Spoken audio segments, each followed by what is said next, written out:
নমস্কার। Welcome to another episode of the cinema DNA. Um, Anik বলবে পঞ্চায়েত নিয়ে। বাঙালিরা পঞ্চায়েত বলে, পঞ্চায়েত বলে না। একদম পঞ্চায়েত সিজন 4 এটা নিয়ে অনেক আলোচনা করবে। একদম কেমন হলো আগের সিজন গুলোর থেকে এই সিজন কেমন হলো, কি হলো না হলো, অনেক টোটালটাই বলবে। আমি আর এখানে ইন্টারফেয়ার করব না। আম, ও সমস্তটাই বলবে, কি হলো না হলো, আগের সিজন থেকে এই সিজন ডিফারেন্ট কেমন, বল। তো হ্যাঁ, শুরু করছি। তো আমরা জানি যে পঞ্চায়েত আহ, আমাদের যে ইন্ডিয়ান কনটেক্সটে যেসব ওয়েব সিরিজ গুলো হয়েছে, আহ, এতদিন ধরে হচ্ছে আহ, এতদিন ধরে হচ্ছে আর কি। তো সেইগুলোর থেকে panchayat is far far better than any other web series. হ্যাঁ, অন্যান্য ওয়েব সিরিজ গুলো রয়েছে, সমস্ত কিছু রয়েছে, কিন্তু পঞ্চায়েতের মধ্যে যে মানে কোনো কিছু ভায়োলেন্স বা রিভেঞ্জ বা কোনো কিছু ছাড়াই যে একটা ব্যাপার রয়েছে, মানে কি বলবো, একটা কামনেস রয়েছে, সেটা কিন্তু আমরা সচরাচর অন্যান্য যে ওয়েব সিরিজ গুলো আমরা দেখি সেইগুলোতে আমরা দেখতে পাই না। তার জন্যই আমরা যখন দেখি যে যখন মানুষজনকে জিজ্ঞেস করা হয় বা সার্ভে করা হয় যে আপনার পঞ্চায়েত কেমন লাগে, বললে খুব ভালো। হ্যাঁ, আমি একটা কাজ থেকে এসে বা কোনো কিছু থেকে এসে যখন আমি দেখতে শুরু করি, তখন আমার যে স্ট্রেসটা থাকে সেটা রিলিফ হয়। তো সেই ক্ষেত্রে প্রথম সিজনটা শুরু হয়েছিল বা সেকেন্ড সিজনটা, প্রথম পরপর দুটো সিজন শুরু হয়েছিল এইভাবে যে একটা ক্যাট অ্যাসপিরেন্ট, যে মেন ক্যারেক্টার আমাদের জিতেন্দ্র কুমার সচিবজি, তিনি যাচ্ছেন, তিনি পঞ্চায়েতের সেক্রেটারি হিসেবে যাচ্ছেন ফুলেরা বলে গ্রামে, এবং সেখানে গিয়ে উনি মানাতে পারছেন না, আস্তে আস্তে মানিয়ে নিচ্ছেন কিভাবে।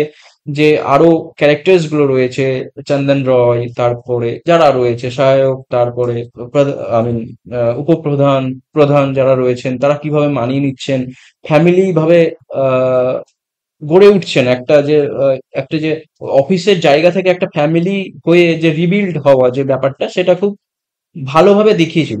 এবং যে কিভাবে মানে গ্রামের যে মানুষজন কতটা সাদা সরল হতে পারে, কতটা সাদা সরল ভাবে কোনো রিসোর্সেস ছাড়া যে জীবন উপভোগ করতে পারে, সেটা তুলে ধরেছিল হচ্ছে এই সিজন 1, সিজন 2। সিজন 3 থেকে তারা একটা টেক নিয়েছিল যে আমি একটা ডিরেক্টরস টেক, এটা যে আমি একটা মেসেজ দেব through the my characters, my web series. তো যেটা কিনা ভালোই ছিল, খারাপ ছিল না। তো এই সিজনটা যেটা আমি শুনলাম বা রিভিউ দেখলাম, মানে দেখার পর, যে অনেকজনের খুব একটা ভালো লাগেনি, বা এরা বলছে যে আগের 3টে সিজন মতো তো হয়নি। তো এইটার একটা কারণ হতে পারে যে এই সিজনটা তো প্রথম কথা তো হচ্ছে খুব তাড়াতাড়িতে বানানো, তার জন্য একটু তো ধরুন কোয়ালিটিতে ডিগ্রেড হবেই, কিছু করার নেই। এবং এই সিজনটা পুরোপুরি হচ্ছে ফোকাস করে হচ্ছে এতে আমাদের পলিটিক্সে, যে গ্রাম পলিটিক্স এবং গোটা ইলেকশন হচ্ছে কিভাবে কি হচ্ছে, তো গোটাটাই ওপর। তো এইটার ক্ষেত্রে কি হয়েছে যে মানুষের হয়তো অতটা কানেক্ট করতে পারেনি, বাট এটা কিন্তু আমাদেরকে ভাবতে হবে যে সিজন 5টা, আমি রিসেন্টলি 2 দিন আগেই দেখলাম যে সিজন 5টা আসতে চলেছে হচ্ছে 2026-এ। এবং তারা অলরেডি অ্যানাউন্স করে দিয়েছে যে 2026-এ আসবে, কামিং সুন বলে। কবে আসবে সেটা জানা নেই, মানে এখনো জানাননি। আহ তো এটা কি করেছেন, আমি যেটা দেখে বুঝলাম যে সিজন 5-এর যেখানে পে অফ গুলো হবে, যে ক্যারেক্টার্স এর পে অফ গুলো হবে, সেইগুলোর যে বেসিক নিডস, বাট একটা হয় না বিল্ড আপ দেওয়া, সেইটা এইখানে রসদ গুলো তারা তৈরি করে রেখেছে। সিজন 5-এ গিয়ে ওটা টেক অফ হবে, আই মিন পে অফ হবে, কিংবা সব রকম ভাবে। তো তার জন্য আমি অডিয়েন্সদেরকে বলবো যে ডিসঅ্যাপয়েন্টেড হবেন না।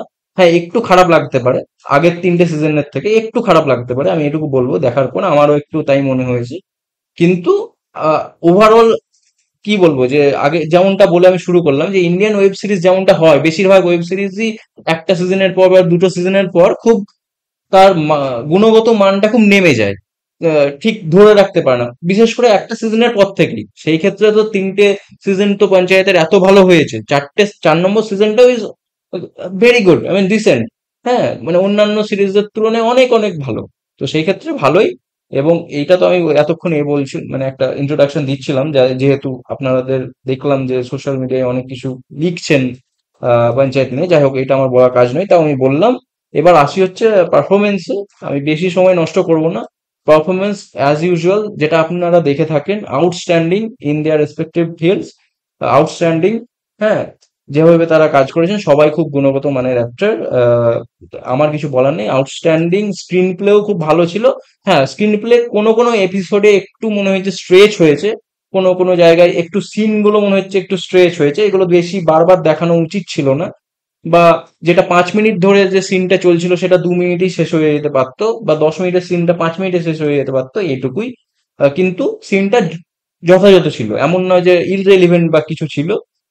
এবং প্রথম শুরু একভাবে হয় একটা হুক দিয়ে, আহ, এবং শেষেরটা তো খুবই ভালো, শেষেরটা তো খুবই ভালো যেভাবে সবকিছু হচ্ছে, যেভাবে, আমি স্পয়লার দিয়ে বলছি, যদি স্পয়লার আমি দেখে না থাকেন তাহলে স্কিপ করে দিতে পারেন।